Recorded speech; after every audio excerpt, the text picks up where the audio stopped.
Okay, let's get into it. WD-40 Phillip Island SuperSprint, and it's the Sunday press conference after a long weekend. And these three boys have been on the podium for 3 times each this weekend. Let's give them all a big round of applause, because that's a pretty big effort. Haven't seen that this year. Nice work, guys. Lowndes on top again. Craig, unbelievable weekend for yourself. You've tightened the championship battle up, but let's just focus on Phillip Island, a track that you've had so much success at. Would you say this is your best ever weekend here? Yeah, I think that there's no doubt about that. I think that we came here with confidence, obviously coming out of New Zealand, that which was a bogey track for us in the past. We managed to find some speed, but you never know here. It's a fast-flowing circuit. It's it's smooth. We were hoping that the cars in the past were good enough to come out and roll out. They were. We've been massaging the car all weekend in the sense of, I wasn't happy with the rear of the car. I've had plenty of front, but never enough rear. And for us, it's one of those things that we had to work on and be mindful of, especially this race, knowing that we had to do some longer stints on the tyres. And really at the end of the day, the car got faster as the race went on. Sure enough, we had better tyres each time we did our stops. But even in that first stint, we had our worst set of tyres on. We were able to sort of match Scotty and Frosty. Frosty seemed to struggle a little bit at the end of his first run because Scotty was on him, and I was hoping that Scotty put a bit of pressure on him, but he pitted. So it's one of those things that you just had to wait and see how it all panned out. But the day was fantastic. Courtesy of the heroics of your teammate, the championship is now 179 points between yourself and Frosty. You came here this weekend to keep it alive, but you've dramatically closed it up now with just one big event to go.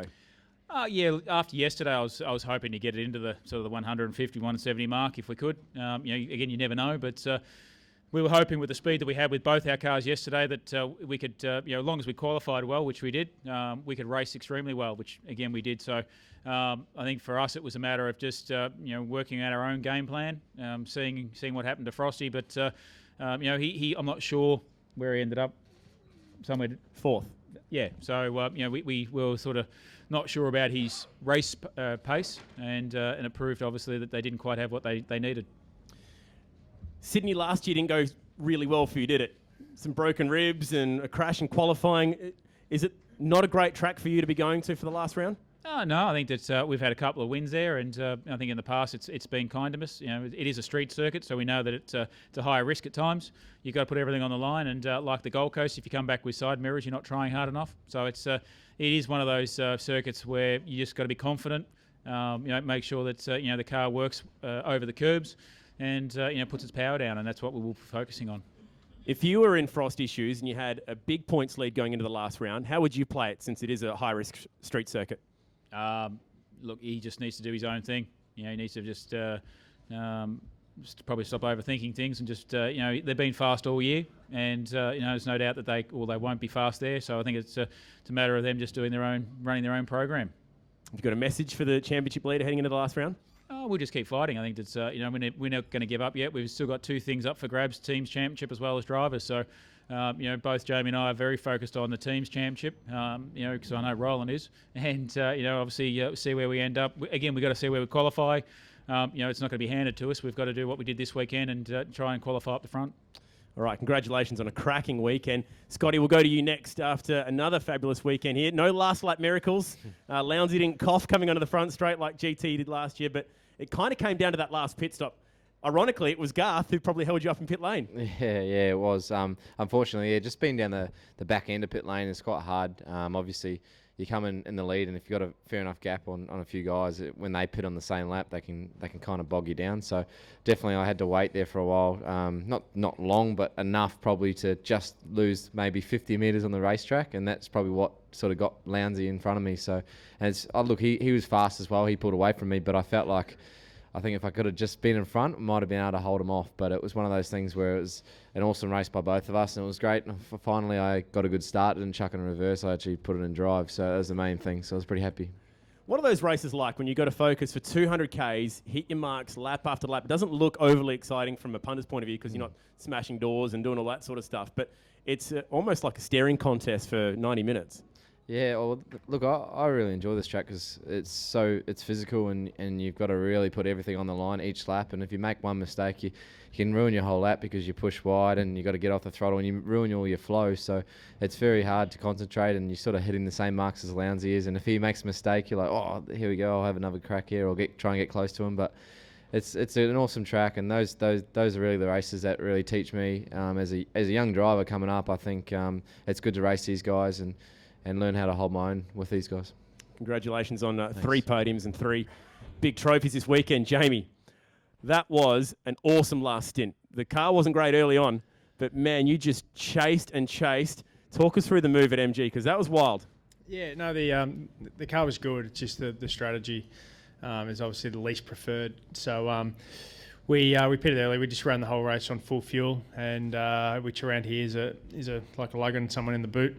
But then by the end, we were level playing field with everyone else, and the car was good. So, mate, many years I've been racing the last few rounds, and everyone's just going gung ho. So it was my opportunity to do the same thing. So all out, saw an opportunity. Just down the inside, and happy days. Thought. I figured he's going to win the war. There's a good chance he's going to win the war, so I might as well have a crack at trying to win the battle. Was the plan always to pit on lap 1 if you were in front of Craig? Was this to avoid any potential stacking if there was a safety car? Yeah, exactly. Yeah. I was, basically, the least preferred strategy for me today.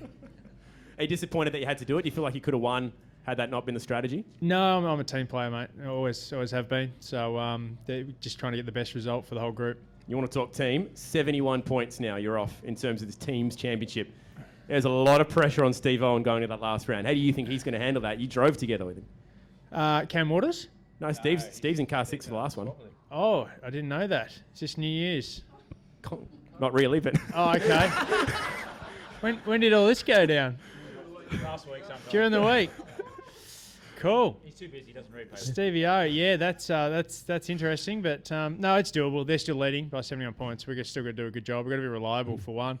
Drivers got to keep it off the wall. That's always difficult around there. So we're giving ourselves a chance, which is the main thing. He's a pretty cool cat though. He'll go all right around there.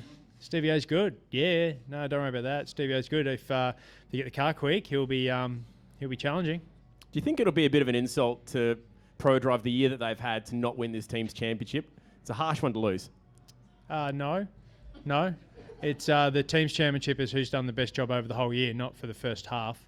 So whoever gets the most points will have done the best job. How vital is it to have that last pit boom? Slightly. It's more an ego thing, really. Drive out of the pits first, wave the crowd. No, it's more really. You don't have anyone chopping in front of you, but then you've got that cone and you've got the fire marshals and all sorts of other things to deal with. So I don't think it's critical to be at pit 1. It's more, as I said, it's more ego, it's more bragging rights than anything. But being up the front somewhere is certainly important. Finally, that move, you're not expecting there to be an investigation of that? You think it was all kosher? Yeah, all good, mate. All good. Yeah, left plenty of room on the outside. Cool. Have we got some questions from the floor? Craig, sorry if this has already been covered, but I missed the beginning of it. So can you talk about how do you feel? Are you still a long shot, or do you think you have a pretty good chance now of snatching this title in Sydney? Well, to be honest, it all depends on Saturday's race. I think that every race that goes on from here on in, if we can get it below 150, well, then we're still in a chance for Sunday. But it really is a championship for Frosty to lose. I think that with a 179-point lead, he as long as he drives smart and clean and keeps out of trouble, they should have enough points gap to walk away with that number 1. But it's we won't stop fighting until the checker flag on Sunday. And Jamie, people will say you were trying to have Frosty off to help Craig. Yeah. What do you say? Oh, mate, it's motor racing, so we're racing. So no one paid $50 to come in today to see cars circulating or people helping each other out of this or that. So no, I went for a race. I was able to big opportunity to get a podium. Podiums are huge in our sport, so I give it absolutely everything, and it's a fair move down the inside. Any last takers going once? Thank you very much, boys. That points lead 179 between first and second. Teams Championship alive as well. We'll see you in Sydney.